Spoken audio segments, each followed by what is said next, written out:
Good evening. The Quezon City Office of the City Prosecutor is summoning former President Rodrigo Duterte for an investigation on the criminal complaint filed by ACT Teachers Representative Franz Castro. Duterte is facing a complaint for grave threat under Article 282 of the Revised Penal Code and Section 6 of the Cybercrime Prevention Act of 2012. The Quezon City Prosecutor's Office is requiring Duterte to appear on December 4 and 11 and submit his counter-affidavit or response to Castro's complaint. According to the subpoena, no motion to dismiss shall be entertained. This marks the first subpoena against Duterte since leaving office. Castro's complaint stems from Duterte's statements over a television program at SMNI where he talked about the confidential fund of his daughter, Vice President Sara Duterte. He said Sara should be frank to Congress, particularly Castro, that she needs the secret fund to stop the communist insurgency. In her complaint, Castro said Duterte made several insinuations linking her to the communist armed movement without any proof. The Philippines and the U.S. are set to sign at least 4 agreements, including the 123 nuclear deal with Washington or the Peaceful Nuclear Cooperation Agreement. Philippine Ambassador to the U.S. Jose Manuel Romualdez confirms in a message that Washington and Manila would sign the breakthrough deal. The 123 agreement is a U.S. deal with its allies for nuclear energy cooperation, which will provide the legal basis for civil nuclear energy cooperation. It will allow the export of nuclear fuel reactors, equipment, and special nuclear material from the U.S. to the Philippines. U.S. Ambassador to the Philippines, Mary Kay Carlson, earlier said there were a number of American nuclear technology firms who would be very interested in investing in the Philippines, but were hesitant due to the absence of the 123 agreement. In his speech before the Filipino community in San Francisco, President Bongbong Marcos says he would witness the signing of agreements with various American businesses in the fields of digital infrastructure and connectivity, renewable energy, electronics manufacturing, health and tourism, and others. By the end of this 4-day visit to San Francisco, we hope to have witnessed the signing of agreements with various American businesses in the fields of digital infrastructure and connectivity, renewable energy, electronics manufacturing, health and tourism, among others.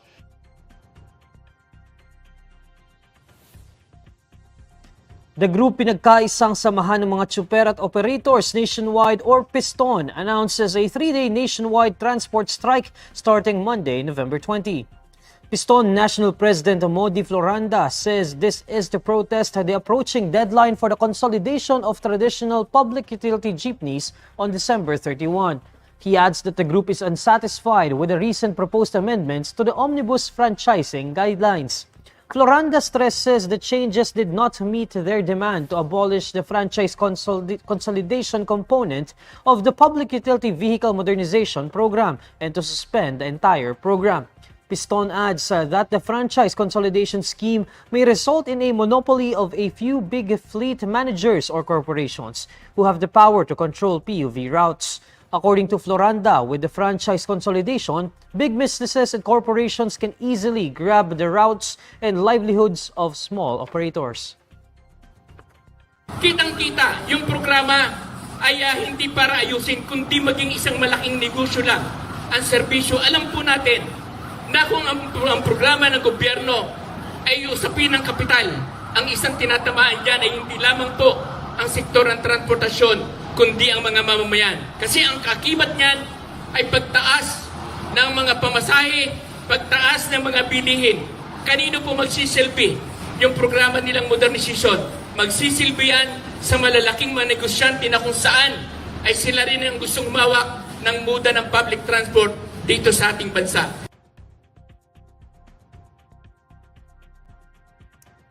MMDA Task Force Special Operations Unit Head Retired Colonel Bong Nebrija will be under preventive suspension starting Thursday over reports that a senator was caught using the Edsa busway.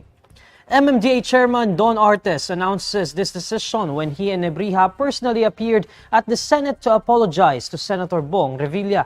Nebrija earlier tagged Revilla as the senator who was reportedly apprehended for using the Edsa busway. Decision po ng management discussed it kanina, we will suspend Colonel Nebrija pending investigation po kung ano talaga yung nangyari at yung una. Ita-face na may mga violations po kasi bakit naglilig yung pangalan ng mga nauuli, which is hindi po dapat. Artes says Nebrija's suspension may last for at least 15 days to 30 days. Revilla already denied he used the Edsa busway. Contrary to his earlier statement, the senator says he will no longer ask to recall the MMDA's budget. Hindi kasalanan ng isang tao, dalawa, tatlo ang kasalanan ng kumbaga ng para i-recall natin pahirapan ng buong MMDA loan.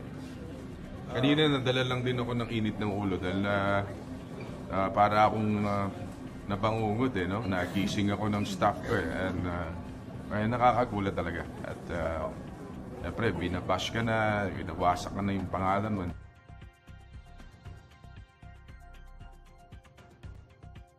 Senate Deputy Minority Leader Risa Ontiveros says her office is now investigating reports that foreigners are paying 500,000 pesos to obtain Philippine passports.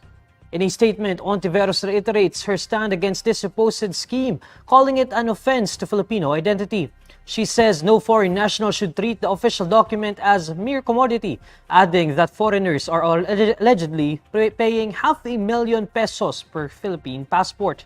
However, Ontiveros does not provide more details on the reports her office received. Ontiveros branded the scheme as a serious national security concern. Echoing previous statements of her fellow senators, Ontiveros brands the scheme as a serious national security concern, adding that China is far from dialing down on her aggression in the West Philippine Sea. Ombudsman Samuel Martires on Tuesday said that his office is eyeing to conduct a motu proprio investigation on the alleged issuance of Philippine passports and other legal documents to foreigners. Here's the latest roundup of today's top stories. Quezon City Prosecutor's Office summons ex-President Rodrigo Duterte over the criminal complaint filed by ACT Teachers Representative Franz Castro. The Philippines and U.S. is set to sign a 123 nuclear deal or the Peaceful Nuclear Cooperation Agreement. And MMDA suspends Special Operations Unit head retired Colonel Bong Nebrija over reports that a senator was caught using the Edsa busway. And these are the stories you need to know today. I'm Neil Mercado. Follow INQUIRER.net on Facebook, X, YouTube, TikTok, Instagram, and Reddit. For more stories, visit INQUIRER.net. Good evening.